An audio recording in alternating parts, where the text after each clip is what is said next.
하나님의 말씀 로마서 2장 10절 합독하십니다.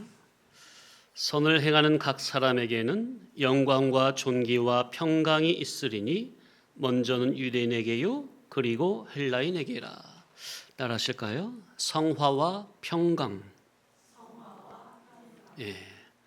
지난 시간에는 성화 구원이 어떻게 이루어지는가, 그리고 그리스도 안에 있다는 것이 실제로 무엇인지에 대해 상고를 해봤습니다.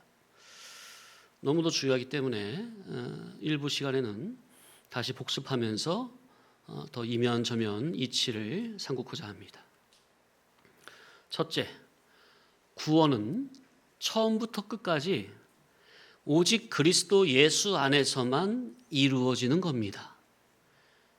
영중생 칭의 구원, 기본 구원이든 성화 구원, 성장 구원이든 구원이라는 것은 인간의 힘으로 되는 것이 아닙니다.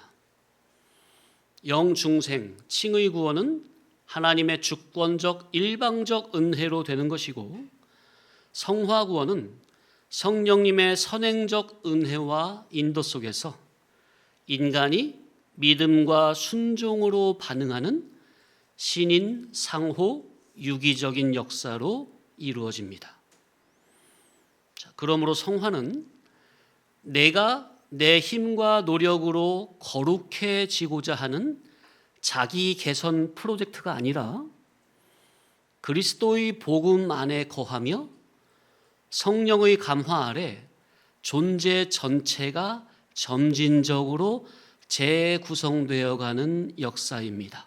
이게 성화 구원이에요. 성도님들은 성화를 혹시 자기 개선 프로젝트 정도로 생각하지 않으십니까? 내가 이렇게 살면 안 되지. 하나님 자녀로서 이렇게 살면 안 되지. 좀 더 바르게 말씀대로 살아야지. 그래서 내가 내 노력으로 내 나름의 경건의 훈련으로 하나님 앞으로 나아가고자 하지 않으십니까? 그게 일반적으로는 좋은 겁니다. 예? 경건의 훈련으로 하나님 앞에 나아가자 하는 게 일반적으로는 좋은 거라고요. 그러나 진리 안에서는 하나님께서 은혜를 베푸시는 질서의 흐름을 따르는 것이 가장 좋은 겁니다. 무슨 말인지 이해가 되십니까? 좀 설명을 드리면, 하나님께서는 진리의 종을 통해 성도님 각자에게 가장 필요한 영의 양식을 먹이고 계십니다. 하나님께서는 각 교회마다 맡겨진 양들을 위해 청지기를 세우시고 양들의 형편과 상태에 따라 필요적절한 말씀으로 양육을 하십니다. 그러니 양은 하나님이 나를 위해 세운 청지기의 복음의 인도, 말씀의 인도를 받는 것이 하나님께서 나를 위해 세우신 질서 안에서 순종하는 것으로 이것이 가장 좋은 방편이라고요. 성도는 개인의 독립 영성으로 자라는 게 아니라 하나님이 세우신 말씀의 질서 안에서 자라는 겁니다. 그래서 자기 개선 프로젝트가 아니라 청지기의 복음의 인도에 그저 순종하여 따르는 것이 가장 좋은 것이라고 말씀을 드리는 겁니다. 어떻게 여기까지 이해가 되십니까? 그런데 이 방편을 따르지 않고 무시하고 자기 나름대로 제 멋대로 독립적으로 하고자 한다면 이는 첩경을 두고 빙빙 돌아가는 일이 되는 것이요, 그렇게 빙빙 돌더라도 제대로 가면 좋겠지만 대부분 그런 상태에서는 바로 들어가지 못하게 됩니다. 왜죠? 그 개인의 경건 생활 그 방편 자체가 잘못된 겁니까? 성경 묵상과 기도 생활 자체가 뭐가 잘못됐습니까? 좋은 거고 성도라면 당연히 해야 하는 거죠. 그렇죠? 그런데 왜 사람이 성경도 읽고 경건의 훈련도 하는데 왜 안 변하는 거죠? 인도자의 진리의 양육을 순종하지 않는, 인도자의 양육의 방식을 따르지 않는 그 불순종성과 옛사람 주관성, 타락적 주장성, 그리고 육적 자존심과 고집이 그 속에 팽팽하게 살아있는 속에서 하는 질이기 때문에 나름은 그 어떤 선한 방편을 행한다 해도 사람이 위로부터의 갱신이 안 되는 겁니다. 순종하지 않기 때문에. 옛사람 주관성으로 나름 종교 생활을 아무리 열심히 하려고 한들 어떻게 성령님의 역사가 있을 수가 있겠어요? 주격이 누구니까? 옛사람이니까. 자기 주장성이니까. 고집이니까. 이해되세요? 그러니 이 말은 지금 성도님들 각자 개인의 골방 기도나 경건 생활, 묵상 생활을 하지 말라는 말이 아니라 오히려 해야죠. 그런데 하려면 청지기의 양육의 인도 하에 순응하면서 해야지, 자존심이나 고집으로 인한 자기 주관적인 독립 영성 생활은 잘못됐다는 것을 말씀드리는 겁니다. 아니 그럴 것 같으면 뭐하러 공동체 생활을 하느냐, 그죠? 그냥 혼자 집에서 하면 될걸. 산에 들어가서 하든가. 성화는 종교 행위의 양이 아니라 가장 먼저 자기가 하고자 하는, 내가 뭘 해보고자 하는 그 자기 중심성부터 깨지는 거예요. 깨져야 되는 거예요. 그래서 그 자기 중심성부터 깨지고 복음 질서 안에서 진리의 인도를 받는 존재 재구성의 과정이라는 겁니다. 이걸 명심해야 되겠어요, 성도님들. 내 방식은 다 내려놓으세요. 주님의 교회, 진리의 교회에 오셨다면 내 방식은 다 내려놓으시라고요. 인도하는 대로 그저 순종을 해보세요. 그럼 거기에 순종하는 그 마음에 성령님이 역사가 일어나요. 그런데 아무리 자기가 개인적으로 하는 게 좋은 방편이라 할지라도요, 순종하지 않으려고 하는 그 마음 있죠. 그 마음 바탕이 불순종성이기 때문에 아무리 애를 써도 성령님의 역사는 없다니까요. 이 원리를 아셔야 돼요. 왜냐하면 하나님은 질서적으로 임하시고 질서적으로 역사를 내려주시거든요. 질서적으로 은혜를 내려주시거든요. 근데 그 질서를 무시하고 자기 혼자? 성령님께서는 진리의 교훈으로 인도하시죠. 성령님은 진리의 영이시니까, 그죠? 성령님이 진리로 인도하는 방편은 성도님들 각자에게 직접이 아니라 진리의 종의 교훈을 통해서, 맞습니까? 곧 주의 종이 진리의 양식으로 예배 때마다 때에 맞는 말씀 선포로 먹이고, 또 공예배뿐만 아니라 각종 성경 연구나 묵상 자료를 제공함으로 성도님들을 양육을 하니, 성도님들은 그 인도자의 양육의 질서와 절차를 그저 순종으로 잘 따라오는 모범 성도가 되셔야 합니다. 이건 제가 예전부터 많이 말씀드렸죠. 성도님들이 은혜를 받는 방식은 잘 모르겠으면 인도자가 그냥 하라는 대로만 하세요. 그게 성도님들 무시하는 게 아니라 앞선 자가 다 경험을 해본 거예요. 이렇게 해보고 저렇게 해보고 경험에서 가장 좋은 방편을 깨달아 알아서 알려드리는 것이니 그 인도 따라 순종만 해보시면 되는 거예요. 근데 인간의 주장성, 교만성, 패역성, 자존심, 쓸데없는 고집은 그런 방편을, 그 목사님 방식이지 뭘 나한테 그걸 강요해, 이런 마음이 있다는 거예요. 그 패역성이 있다는 거예요. 그게 깨져야 되고 그게 부서져야 돼요. 그리고 그래 한번 목사님 이렇게 하시니까 한번 순종해 보자. 그러면 별거 아닌 건데 순종해 보자고 하잖아요. 거기에 성령님이 역사를 하세요. 좀 많은 경험을 했어요. 저 역시 그렇게 자라왔고요. 자, 예를 들어서 우리 학생들 학교에서 선생님이 중간고사 보기 전에 프린트물을 나눠주면서, 얘들아 이거는 이번 시험에서 가장 중요한 내용이 공식하고 그런 원리가 가장 함축적으로 다 내가 담아 놓은 거야. 그러면서 이제 이걸 잘 보고 잘 준비해 할 때가 있잖아요. 자, 그러면은 대부분의 학생들은 좋아하는데 누구는 별로 안 좋아하죠? 이혜영 선생님? 모르겠어요? 평소에 복습을 정말 열심히 한 우등생들. 왜죠?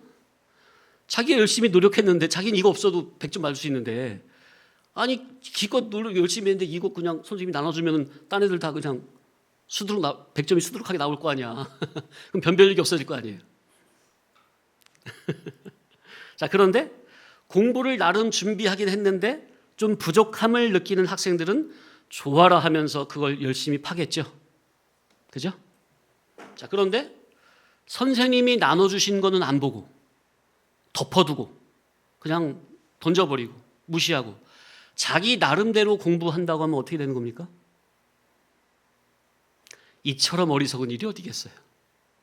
그런데 학교에서도 보면 꼭 누가 그럽니까? 공부 못한 애들이 그래요. 공부 못한 애들이. 자기 나름대로 정말 교과서만 보고라도 공부를 하려면 정말 천재라든가 아니면 평소에 정말로 천재적인 노력을 올인한 부지런하고 정직한 학생이라면 또 몰라. 그러니 성도님들 스스로는 그게 잘 안 되는 줄 알고 하나님께서 어련히 아시고 주의 종 청지기를 교회마다 세워 청지기를 통해 영의 양식을 공급받으며 진리의 보호와 인도와 양육을 하시는 건데 그 인도자의 청지기의 그 인도를 따르지 않고 적극적으로 순종하지 않고 자기 나름대로 뭘 어떻게 합니까? 성도님들을 무시하는 게 아니라 각자 나름대로 한다고 됩니까? 그게 이미 뭐죠?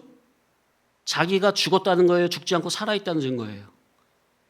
그게 이미 자기가 죽지 않고 살아있다는 증거요. 자기가 해보겠다는 것으로서 하나님이 세우신 그 질서, 은혜가 내려가는 질서를 벗어났고 무시하고 이치를 어기고 들어가고 있는 거예요. 이해되십니까? 그래서 제가 요즘에는 몇 년 동안 이런 말씀 안 드렸죠. 처음에 계속 이런 말씀 강조했잖아요. 제가 하라는 대로만 해보시라고.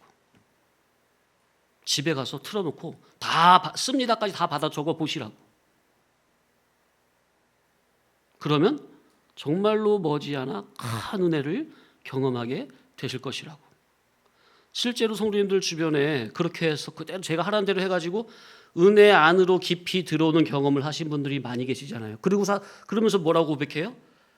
그렇게 한 5년, 10년 열심히 5년, 10년도 대충 들으니까 열심히 들었어. 근데 10년 만에 제가 하라는 대로 다 해봤어. 그렇게 해보니 10년 만에 해본 거야. 그러고 나서 저한테 고백하는 말이 목사님, 제가 그동안 말씀을 헛들었습니다. 안 들은 게 아니라 열심히 들었어요, 그동안도. 근데 더 파고 들어서 목사님이 하라는 그대로 해보니까 이거 완전히 은혜가 다르거든. 완전히 그동안 수박 겉핥기식으로 들었다는 거예요. 자, 세상에서도 주는 것만 잘 받아 먹어도 중간은 갑니까? 신앙도 마찬가지예요. 자기 방식으로 신앙하려 하지 말고 자기 기준과 주관은 끝까지 붙들고 있는 채 그렇게 하고서 은혜를 받으려고 하니 이게 성화로 깊이 들어가질 수가 없어요. 원리가. 왜냐하면 실제로 신앙의 성숙은 단순히 종교 행위를 많이 열심히 하는 데 있는 게 아니라 가장 먼저 자기 주장성, 주관성, 중심성부터 깨지고 그저 복음이 나를 인도하는 그 복음의 인도를 받는 과정과 깊이 긴밀히 연결이 되어 있기 때문입니다. 그런데 자기가 스스로 하고자 하는 자기 중심은 안 깨지려고 하면서 자기 고집대로 나름 종교생활, 경건생활을 아무리 한다 한들 뭐가 이루어지겠느냐. 시작부터, 출발부터 잘못됐는데. 그래서 우리의 신앙은, 성화는 자기 부인부터 시작되는 거예요. 자기 부인 없이, 자기 내려놓음 없이, 자기 포기 없이 기존 자기의 열심과 의지로 뭔가를 이루어 보겠다고 하는 것은 결국 옛사람이 살아 움직이는 질입니다. 그러므로 성화는 자기 힘으로 하는 독립수행이 아니라 하나님께서 세우신 복음의 질서 안에서 진리와 영감의 인도를 받으며 나라는 존재 전체가 진리로 새롭게 재구성되어가는 은혜의 역사입니다. 그래서 우리 성도님들은 제가 또 요즘 한 몇 년 동안 이런 말씀 안 드렸죠. 처음에 제가 어떤 말씀을 많이 드렸어요? 우리 성도교회에 출석한 성도님들이라면 최소한 강대상에서 선포하는 메시지는 하나라도 놓치면 안 된다. 만약에 수요예배 직장 때문에 놓쳤다면 반드시 찾아 들으시라고 그랬어요. 하나라도 놓치면, 그러면은 뭐냐? 인도자의 그 영감과 그 지도를 따라오지 못해요. 왜요? 인도자는 목사는 설교로 말하는 거거든요. 설교 시간에 다 말해요. 성도님들이 필요한 모든 것을 설교 시간에 교훈을 다 말한다고. 그런데 성도님들이 반드시 안 먹어야 될 말씀을 반드시 필요 조건으로 다 먹어야 되는데 수예배 자꾸 한 번 빠지고 한 번 빠지고 해보세요. 그러면 그게 그만큼 빠진 게 충족되는 게 아니라 빠진 거는 영원토록 이게 충족이 안 되는 거예요. 그 미달은 얼마, 그게 50분, 1시간 그게 별거 아닌 것 같죠. 그걸로 인해서 수백 가지 이치가 연결돼 가지고 신앙면에 많은 미스가 되고 나중에 아무렇지도 않게 예배당 공동체 안에서 비진리 언행을 하게 되는 거예요. 예배 들었으면은 깨닫고 고치고 절대로 그런 언행이 안 나올 텐데 못 들으면 안 나오면 못 듣고 못 들으면 못 깨달으니까 아무렇지도 않게 이것이 신앙임내 하고 그냥 언행으로 말하게 된다고. 그럼 이제 아는 사람은 다 아는데 본인만 모르는 거라 본인만 부끄럽고 수치가 되는 거예요. 그래서 이게 무슨 기복주의, 신비주의 그런 교훈은요 사리 안 들어도 돼. 도덕주의 그런 설교는. 근데 이게 진리의 교회 안에서 선포되는 진리의 복음은요 한 이치라도 안 들으면 안 돼요. 자기 손해예요. 빠져서 못 들었다? 반드시 찾아 들어야 돼요. 어떤 방편을 써서. 예전에 강사 목사님 교회에 있을 때 그 열심히 있는 집사님들은요 직장 생활하니까 예배 이렇게 공예배는 다 들어요. 근데 뭐까지 이제 욕심이 나는 거예요? 목사님들 이제 목회자 세미나까지 그 강의까지 욕심이 나는 거예요. 그런데 평일날 하니까 직장 생활하는 집사님들이 못 듣잖아요. 그러니까 어떻게 해요? 어떻게 해서라도 전도사님이라든지 좀 친분 있는 목사님한테 부탁해가지고 녹음 좀 해달라고. 다 찾아 들어요. 어떤 방편을 써서라도. 목사님 세미나까지. 보통 그런 집사님들이라고요. 보통이. 그러니까 이 말씀의 그런 사모성이. 근데 그게 기본이에요. 진리교회에서는. 그게 기본이라고.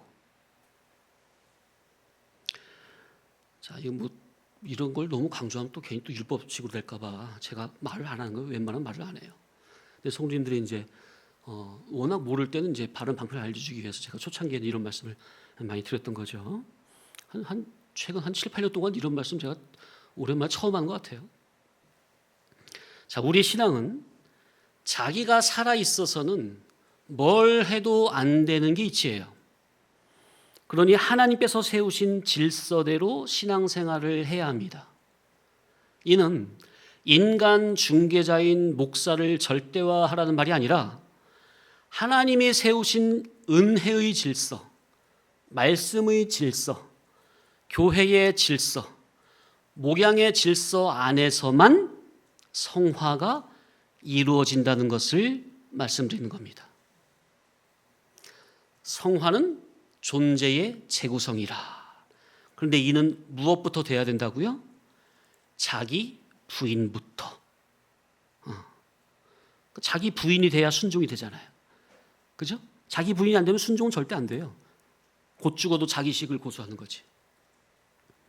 자, 그런데 인도자의 인도와 양육의 절차에 자원으로 순종하는 마음이 아닌 질은 자기 부인이 안 됐다는 거라고 그랬죠?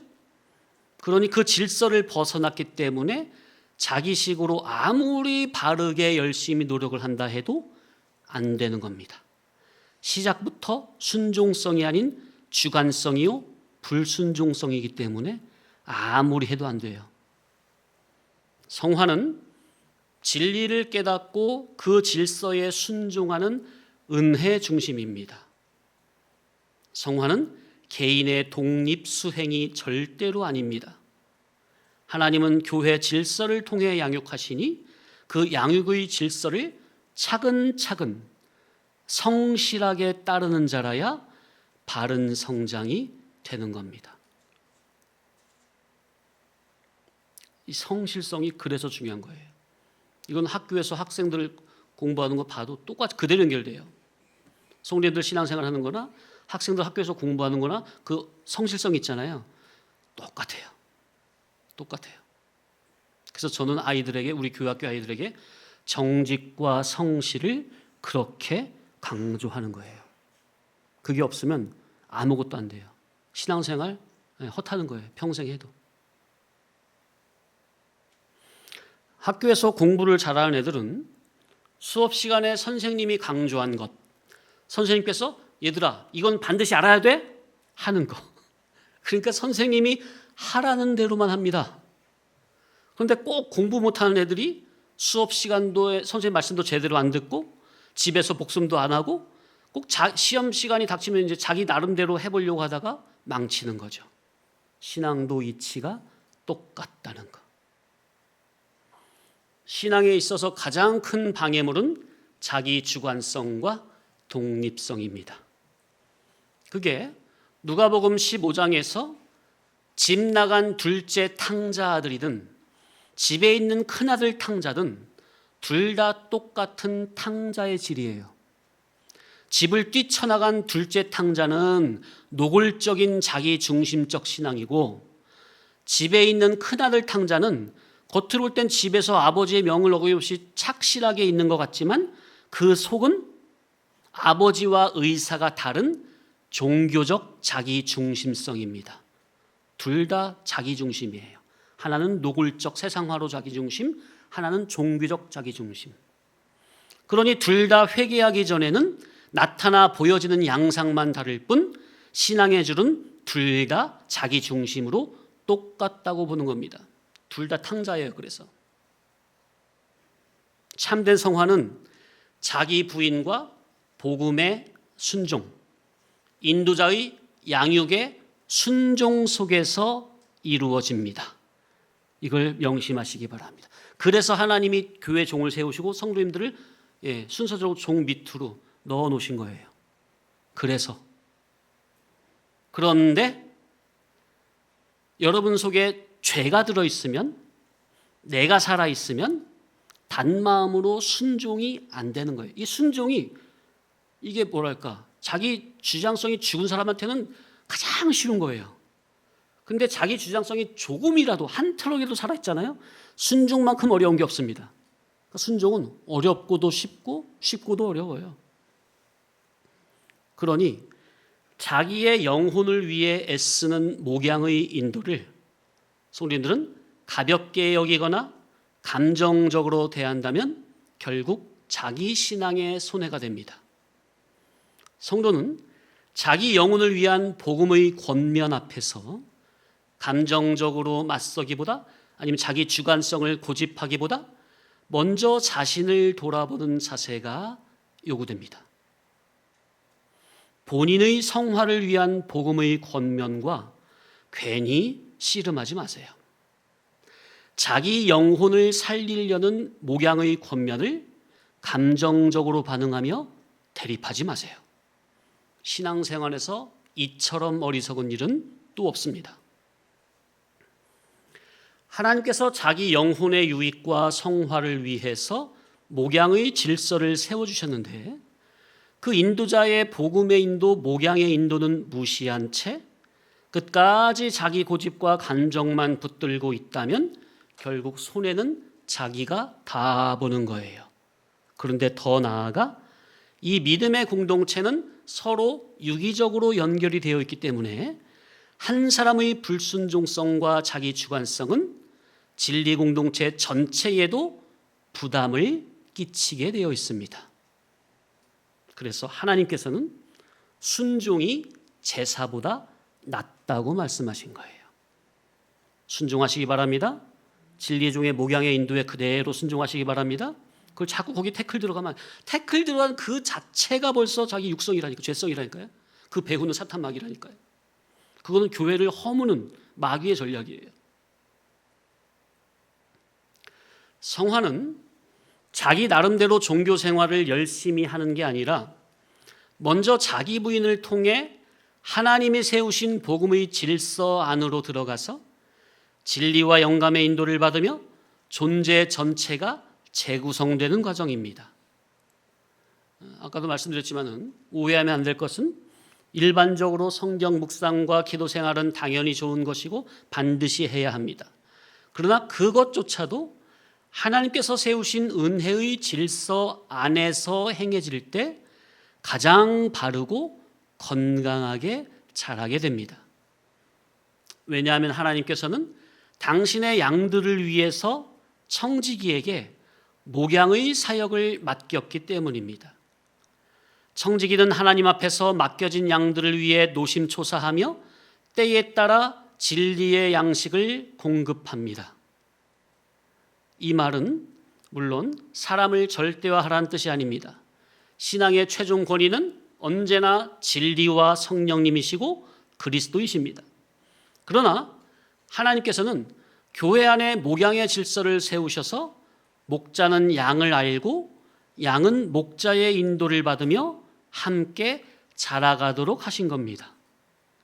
그러므로 성도는 하나님께서 세우신 질서 안에서 복음의 인도와 양육을 받으며 신앙생활과 경건생활을 해나가야 합니다. 그래서 정리하면 성화는 자기 나름의 종교 프로젝트를 수행하는 독립수행이나 자기 개선이 아니라 하나님께서 세우신 복음의 질서 안에서 진리와 영감의 인도에 순종할 때 존재 전체가 진리로 재구성되어 가는 은혜의 역사라. 자, 두 번째, 지난 시간에는 그리스도 안에 이 말의 실제 의미를 상고했습니다.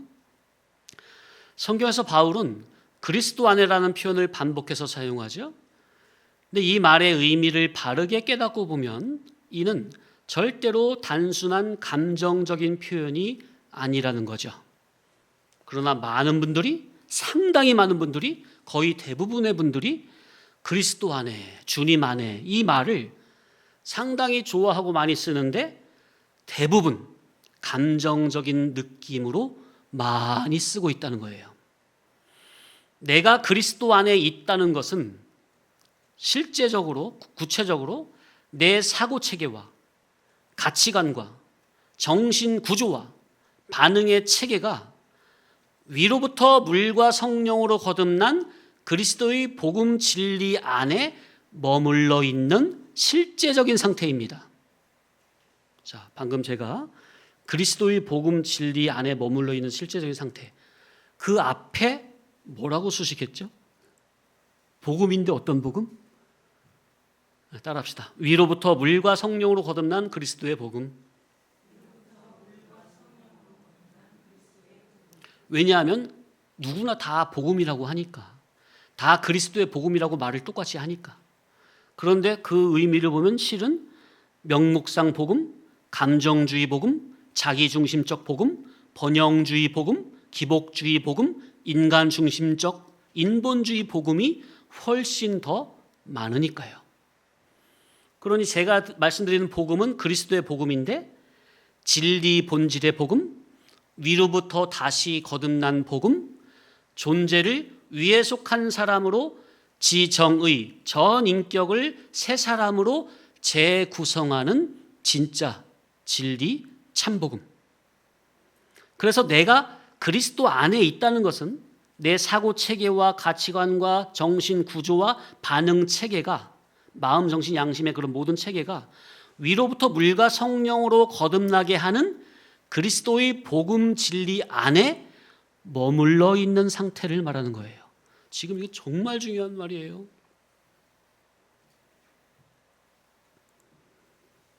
그래서 그리스도 안이란 존재가 그리스도의 진리와 영감 안에 거하는 상태로 존재 자체가, 곧 그의 지정의 전인격이 실제적으로 그리스도 안에, 곧 그리스도의 복음 진리 안에 거하는 상태, 복음의 진리에 붙잡힌 상태. 이 말이 제대로 이해가 돼야 돼요. 따라합시다. 그리스도의 진리와 영감 안에. 진리는 객관적인 복음이요, 영감은 성령님의 내적인 감화 감동이죠. 사람의 지식에서부터 마음, 정신, 양심이 진리 안에, 말씀의 법도 안에 있으면 진리가 그 사람의 지식과 마음, 정신, 양심을 실제로 보호하는 보호권이 되고 통치권이 되고 생명권이 됩니다. 그러니까 자기가 진리를 붙잡으면 그때부터 그 진리 복음이 자기 지식, 마음, 정신, 양심을 실제적으로 지킨다고요. 그러나 자기가 진리를 놔버리고 진리 밖으로 나가면 스스로 빛을 버리고 어둠으로 들어가는 거예요. 어둠에 노출되는 거예요. 그래서 성화는 세 번째, 단순 행동 교정이 아니라 존재 구조의 재창조라. 기독신앙은 사람이 조금 착해지는 정도가 아니라 땅의 사람이 하늘의 사람으로, 육의 사람이 영의 사람으로, 세상 중심으로 살던 존재가 천국 중심, 말씀 중심, 하나님 중심의 존재로 점진적으로 재구성되어 가는 겁니다. 그 성도님들 뵈면은 진리를 1년 들었을 때랑 3년 들었을 때랑 5년 들었을 때랑 10년 들었을 때랑 10년 다 달라요. 성도님 아마 본인들도 아마 느끼실 거예요. 자기 몇 년을 들었던 처음 왔을 때랑 몇 년 들었을 때랑 몇 년 들었을 때랑 자기가 많이 성장이 됐구나 느껴지실 겁니다. 그래서 나라는 존재가 점진적으로 새 사람으로 재구성되어 가는 이 시작은 행동이거나 나의 의지라거나 어떤 종교적 열심이 아니라 바로 지식의 전환에서부터 시작이 됩니다. 그래서 말씀 시간에 집중해서 말씀을 잘 받으라는 거예요. 위로부터 새물이 들어오면, 위로부터 맑은 물이 들어오면 내 속에 헛물은 빠져나가는 거예요. 제가 예전에 학생 때 계곡에서 가재 잡던 얘기 말씀드렸었죠? 가재를 잡으려고 한참 돌을 막 이렇게 들치고 잡으면 흙탕물이 돼가지고 가재가 어디서 오는지 안 보여요. 그럼 어떻게 한다고 그랬어요? 가만히 기다리고 있으면 위로부터 샘물이 내려오잖아요. 샘물이 내려오면 그 까맣은 흙탕물이 그 사이로 그 샘물이 쭉 타고 와가지고 점점 해가지고 퍼져요. 그럼 흙탕물 내려가고 가라앉고 그럼 이제 가재가 저 돌 밑에 이렇게 숨어 있어요. 먼지 뒤집어 쓰고 이렇게 숨어 있어. 보인다고요. 그러니까 신앙의 성화구원의 출발은 지식의 전환부터 시작된다는 거. 위로부터 진리 지식을 받아야 돼요. 그래서 지식의 질이 아래 것에서 위의 것으로, 세상 것에서 천국성으로, 육의 것에서 영의 것으로 바뀌면 그 바뀐 지식을 따라서 마음과 양심과 정신이 삶의 방향이 재구성된다는 거. 이렇게 성화는 실제적인 거예요. 내 속에서 실제로 벌어지는 역사예요. 그래서 예배는 단순 종교 행위가 아니라 존재가 새 사람으로 재창조되는 실제 현장이라는 거. 그래서 말씀을 잘 깨닫기만 해도 이런 역사가 일어난다는 거. 아멘. 자, 그리고 네 번째, 평강의 의미를 다시 상고했습니다. 성경이 말하는 평강은 단순 감정 안정이나 환경의 평온함이 아니죠. 평강은 그리스도의 진리 통치 아래 내가 머무는 존재의 상태라 그랬습니다.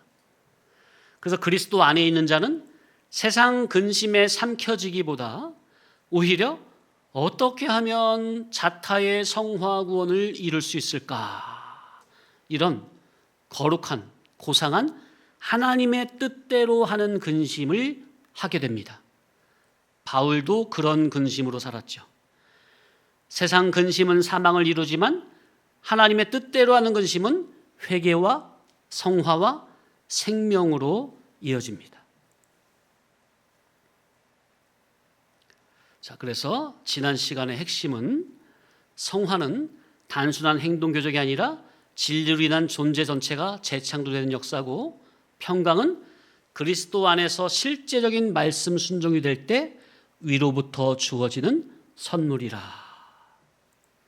자, 조금만 더 이어서, 안 쉬어도 되겠죠? 조금만 더 이어서 이제 계속 진도 나갑니다. 자, 계속 평강에 대해서. 성경은 이 세상을 바다라 했으니 큰 바다에는 늘 크고 작은 풍랑 파도가 쉬지 않고 일어나는 것이 대자연의 이치인데, 이 세상에 살면서 외적인 평강을 바라는 그 자체는 자연의 이치를 모르는 거죠. 또 이 세상은 아예 선악과 먹고 타락하고 저주받은 세상으로 사탄 마귀가 공중 권세를 잡고 있고, 죄인들이라고 하면 누구죠? 저 밖에 저 사람들입니까? 바로 나부터 시작되는 거예요. 죄인들이 그 어둠의 정신계 속에서 사탄 마귀는 끊임없이 역사를 하는데 어떻게 평강이 있을 수가 있느냐? 말이 안 되는 거죠. 그러니 드넓은 바다에서 풍랑 파도가 없기를 바라지 말고, 크고 작은 풍랑 파도를 이용할 수 있는 실력을 갖춰야 되겠죠. 풍랑 파도가 없기를 바라지 말고 그걸 이용할 수 있는 영능의 실력을 갖춰야 합니다. 또 사탄 마귀의 시험이 없기를 바라지 말고, 이건 말이 안 돼요. 아니, 내 속에 어둠의 정신계가 마귀의 놀이터라니까요. 너 어떻게 마귀 시험이 없어? 내 속에 들어있는데, 어둠의 정신계 속에. 그러니 사탄 마귀의 시험이 없기를 바라지 말고, 어떤 시험과 유혹과 미혹이 와도 그걸 간파하고 이겨낼 수 있는 영능의 실력을 갖춰야 되겠죠. 자, 그러면 영능의 실력을 어떻게 갖춥니까?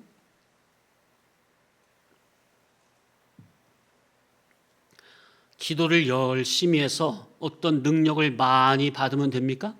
그게 영능의 실력입니까? 어떤 신비한 체험을 말하는 겁니까? 영능의 실력은 어떻게 갖춰요? 그리스도 안으로 들어가야죠. 이치는 똑같아요. 그리스도의 진리와 영감 안으로 들어가야죠. 그래서 그분의 영감된 복음을 붙들어야죠. 그러면 진리를 붙든 자기를 누가 붙들어 주세요? 성령님이 붙들어 주시고 감화 감동해 주시고 보호 인도해 주신 거예요. 그분 주님을 붙든 그 믿음으로 인해서 주님의 능력이 나에게 건너오는 거예요. 맞습니까, 이치가? 진리를 붙들면 매사에 분별력이 생겨서 악한데 사심에 빠지지 않습니까? 헛된 욕망에 빠지지 않습니까? 그게 영능의 실력자죠. 근데 진리 분별력이 없으면 자기 마음에서 올라오는 욕망을 절제하지 못해서 세상으로 막 나가버립니까? 그죠? 자기 몸과 마음을, 물질을 함부로 써버립니까? 그게 어떻게 영능의 실력자예요? 진리를 깨우치면 자기 속에서부터 딱 돌아오는 사람들의 말이나 자기의 다가온 사건, 환경, 존재를 통해서 그 속에 들어있는 그 말 속의 말의 의미를 파악합니다. 간파합니다. 그래서 시험에 빠지지 않고 시험을 분별할 수 있는 능력이 생기죠. 진리에 붙들리면 사람 자체가 안정적인 사람이 되고 복음적인 통찰력이 생깁니다. 이게 영능의 실력이에요. 그러면 그 사람 자체가 성령님의 보호 아래 살기 때문에 마귀가 건들 수는 없어요. 이게 바로 영능의 실력을 갖춘 사람이에요. 그러니까 영능의 실력은 이것 역시 어디에서 오는 거예요? 진리 복음 통치에서 오는 거예요. 영능이 뭐냐? 진리와 영감에 붙들린 종죄 상태에서 나오는 모든 분별력과 그리고 그 사건을 구원으로 승화시키는 능력, 죄에 빠지지 않고 대리마살 순돌 일으키지 않고 그 상대를 통해서 구원을 이뤄내는 거. 이게 바로 영능의 실력이죠. 성화는 내 마음에 맞지 않는 환경을 제거하는 게 아니라 하나님이 나에게 어떠한 환경을 주시더라도 그 환경에 붙들리거나 매이거나 빠지지 않고 그 환경을 이기고 정복하여 구원운동에 활용할 수 있는 그런 사람으로 거듭나게 하는 것이요, 존재를 강화시키는 거예요. 이는 오직 그리스도의 복음 진리에 붙잡힌 바가 될 때, 붙들릴 때 우리 연약한 존재가 그렇게 강해지는 거예요. 그 사람이 바로 영능의 실력을 갖춘 사람이에요. 이치가. 맞습니까? 이렇게 영능의 실력도 이치적으로 이해가 돼야 돼요. 근데 저도 진리 깨닫기 전에 몰랐죠. 영능의 실력 하면 과거에 어떻게 생각했어요? 산이나 기도원에 가가지고 기도 열심히 해가지고 무슨 뭐 은사적인 능력을 받아가지고 뭐 병 고치고 뭐 예언 방언하고 뭐 그런 식으로 생각을 하지 않습니까 보통? 그런 게 아니다. 그런 건 영성도 아니고 영능도 아니고 영능의 실력도 아니다. 그런데 90% 이상이 잘못 오해하고 있죠? 그런 걸 바라고 추구하죠? 자, 그러니 천국의 분점인 교회에서는 영능의 실력을 갖출 수 있는 진리이치, 생명이치, 구원의 도리를 잘 깨우쳐야 합니다. 이 시간이 바로 그런 시간이죠. 자, 그런데 교회에서 하나님의 말씀인 천국 복음 성경을 가지고 영능의 실력을 갖추는 이치는 제대로 안 가르쳐주고 도대체 무엇을 가르치고 있느냐. 성화와 평강 지금 계속 반복해서 말씀드리지만 오직 그리스도의 진리와 영감으로만 존재가 새 사람으로 재구성되는 거예요. 그러니 목회자는 자기가 먼저 그리스도의 진리와 영감에 삼킨 바가 돼요. 붙들린 바가 돼요. 주님의 양들에게 그리스도의 진리와 영감만을 전해야 합니다. 다른 걸 전하면 안 돼요. 그런데 거짓 목자는 자기가 그리스도로부터 진리와 영감의 인도를 받은 적이 없으니 주님의 양들을 다른 길로 인도하는 거예요. 다른 걸 먹이는 거예요. 다른 복음을 참 복음인 양 먹이는 겁니다. 그러니 이는 결과적으로 성도가 이 세상에서 성화되고 참 평강으로 들어가는 유일한 통로를 이 거짓된 목자가 그 자체를 막아버리거나 오염시켜버리는 아주 심각한 중범죄입니다. 목자가 성경을 가지고 성도들이 위로부터 거듭나는 복음의 통로를 막아버리는 뭐로? 다른 복음, 거짓 복음으로. 이 구원론적 훼손을 목회자가 하고 있다는 거예요. 목자가 성경을 가지고 천국문을 자기도 들어가지 않고 들어가려고 하는 사람도 막는 이 바리새인과 서기관과 같은 중범죄를 짓고 있다는 겁니다. 아니 도대체 성경을 이용해서 어떻게 자기 배에 불릴 생각을 합니까? 하나님의 말씀을 가지고 목사 자기 권위나 내세우고 교인들을 위해 군림할 생각이나 하는 겁니까? 도대체 주님의 교회들을 어떻게 생각하는 거예요? 목회자 자기의 출세 발판으로 삼는 겁니까? 목회자 자기 개인의 영달을 위해 교인들을 이용하고 있습니까? 그러니까 교인들을 꼬시려니까, 말이 좀 그렇죠? 교인들을 꼬시려니까 열정적인 찬양과 뜨거운 기도와 열성적인 설교로 교인들의 마음을 도둑질하여 결국 목회자 자기의 종교적 누림을 위해 교회들을 이용해 먹는 건 아닙니까? 누가 누구의 마음을 도둑질했죠? 다윗의 아들 압살롬이 백성들의 다윗에게로 향한 백성들의 마음을 도둑질해 버렸습니까? 성경이 뭐라고요? 도둑놈이라고 그랬죠? 마음을 훔친. 아니 진리의 성군 진리의 종을 따라야지 어떻게 거짓된 그냥 가짜를 자기가 진짜라고 그냥 그런 거짓말로 그냥 속이고 있어. 제가 볼 때 영의 눈으로 보면은 오늘날 목회 현장에서 이 일이 벌어지고 있어요. 저는 지금 단순히 목회자의 세속화를 비판하는 정도가 아닙니다.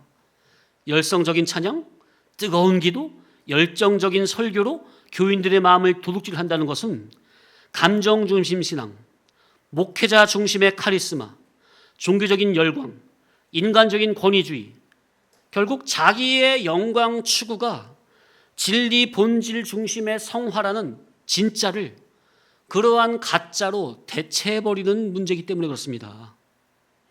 뜨거운 찬양, 눈물의 기도, 열정적인 설교와 같은 카리스마나 인간 중심의 권위나 목회자 스타화가 언뜻 보면은 교인들이 올 때는 와, 참 우리 교회 성령이 충만하다. 성령의 역사처럼 보이겠지만 실제로 그런 곳에서 존재의 재구성은 전혀 일어나지 않는 것이 가장 큰 문제예요. 사람이 안 바뀌어요. 그래서 순복음교회에서 수십 평생 섬긴 장로님들이 마지막에 은퇴하고 나서 은퇴 장로 돼가지고 어디로 옮겨가요? 장로교회로 옮겨가잖아요. 왜? 순복음은 말씀이 깊지 않은데 장로교는 말씀이 깊으니까 은퇴하고 나서 장로교로 옮겨가는 분들이 상당히 많아요. 순복음교회 장로님들이. 왜 그런지 이해가 되시죠? 오늘날 교회를 보면 가짜가 진짜를 대체한 곳이 상당히 많습니다. 그런데 오히려 그런 분들이 종교계에서는 스타화되어 있어요. 이는 단순히 부족한 목회 그런 정도를 말함이 아닙니다. 제가 지금 그분들이 배가 아파서 하는 말도 아닙니다. 주님이 원하시는 목회가 무엇인지 심각한 고민도 없이 그저 종교적 유행바람을 따라 각종 종교적 프로그램을 도입함으로 진짜 성화를 가짜 종교열로 대체하며 그 속에서 떨어지는 종교적인 콩고물로 인도자 자기 배를 불리며 만족을 삼는 것이 이게 속이 뒤집어질 일이라는 겁니다. 주님은 뒤에서 피눈물 흘리시는 줄도 모르고 예수님이 이름을 이용해서 자기 배나 불리고 좋아하고 있더라. 그런데 진리보다 그런 분위기에 이끌리는 교인들은 그걸 모르고 우리 목사님 최고라며 마치 피리 부는 사나이의 마을 애들처럼 그냥 그 뒤를 따라가는 형국이더라. 그들은 그리스도의 복음을 이용하지만 실제로는 사람을 그리스도께로 인도하지 못하는 종교적 시스템의 주동자 행세를 하면서도 정작 주동자인 본인도 교인들도 서로가 서로를 모르고 있다는 이것이 분통 터질 일이라는 겁니다. 알면 그렇게 안 할 텐데 모르니까 그렇게 계속 하는 거예요. 심판 때까지. 그렇게 하나님의 이름 팔고 예수님 이름 팔고 복음을 팔아서 자기의 배를 불리려는 그런 가증한 종교 사기꾼들의 모습이 보이면 또 주님의 거룩한 복음이 그런 식으로 거짓 것들에게 이용당하는 모습을 보면 마음이 무너지고 심령 깊은 곳에서 탄식이 나오는 거예요. 주여, 저들이 행한 대로 갚으소서. 저들의 악한 죄에서 돌이키게 하소서. 시편에 보면 이런 기도가 많이 나오고 예레미야의 눈물의 탄식 기도도 있고 바울이 거짓 교사를 경계함에도 있습니다. 제가 지금 단순히 감정 상했다고 저주를 퍼붓는 기도가 아닙니다. 주님의 심정을 가진 진리 진실의 종들은 위로부터 물과 성령으로 거듭난 진리의 사람의 그 의로운 마음은 신앙을 이용해서 자기 배를 불리는 그런 거짓된 자들로 인해 하나님의 거룩한 이름이 왜곡되는 것에 대한 거룩한 슬픔과 분노로 마음이 상해서 공의의 하나님께 그렇게 호소하는 언약에 합당한 기도입니다. 정리를 하면 성화는 그리스도의 진리 통치로 인한 존재의 재구성이라. 그런데 이 존재의 재구성은 오직 그리스도의 진리와 영감 안에서만 이루어집니다. 교회는 천국의 분점으로 이 세상에서 그리스도의 진리를 공급하는 유일한 기관으로 주님으로부터 보냄을 받은 참 목자는 오직 이 일을 합니다. 그리스도의 진리와 영감. 교회가 이런저런 일을 많이 하지만 가장 중요한 일은 그리스도의 천국 복음을 전하고 가르쳐 교인들 속에 하나님의 나라를 확장하고 주님의 양들이 성화를 통한 참 평강에 이르도록 진리를 깨우치는 수종을 들어야 합니다. 이것이 가장 큰 일이에요. 그런데 거짓 목자는 이 유일한 통로인 교회에서 오직 그리스도의 진리의 복음을 전하고 가르쳐야 할 교회에서 거짓 복음, 세상 복음, 다른 복음, 그리고 자기 영광으로 교인들의 심령을 오염시킴으로 성화와 평강을 싸그리 망가뜨려 버리는 겁니다. 그러므로 이는 단순한 실수 정도가 아니라 심각한 영적인 범죄라 아니할 수 없다는 것. 주여, 이 말세의 주님의 교회들이 무엇보다 주님의 종들부터 무너져가며 주님의 거룩한 이름을 더럽히는 이 참담한 죄악을 보시는 주여, 저들을 긍휼히 여기시고 주님의 거룩한 피로 다시 씻어 주옵소서. 아멘. 기도드립니다. 주여, 우리의 신앙이 자기 열심과 자기 주관의 종교 생활이 되지 않게 하시고 그리스도의 진리와 영감 안에서 존재 전체가 새롭게 재구성되어가는 참된 성화의 길로 인도하여 주옵소서. 우리 속의 교만과 독립성과 불순종성을 깨트려 주시고 복음의 질서 안에서 자기 부인과 순종으로 자라가게 하여 주옵소서. 이 말세에 주님의 교회를 긍휼히 여기시고 거짓과 사람 중심의 종교 열성이 아니라 오직 그리스도의 진리와 생명으로 양들을 먹이는 참된 목양이 교회마다 회복되게 하여 주옵소서. 풍랑 많은 세상 속에서도 그리스도의 진리와 영감에 붙들려 참 평강 가운데 살아가는 주님의 백성 되게 하여 주시고 우리 모두 자타의 성화원을 이루어가는 참된 복음의 사람들 다 되게 하여 주옵소서. 감사드리며 우리 주 예수 그리스도의 이름으로 기도하옵나이다. 아멘.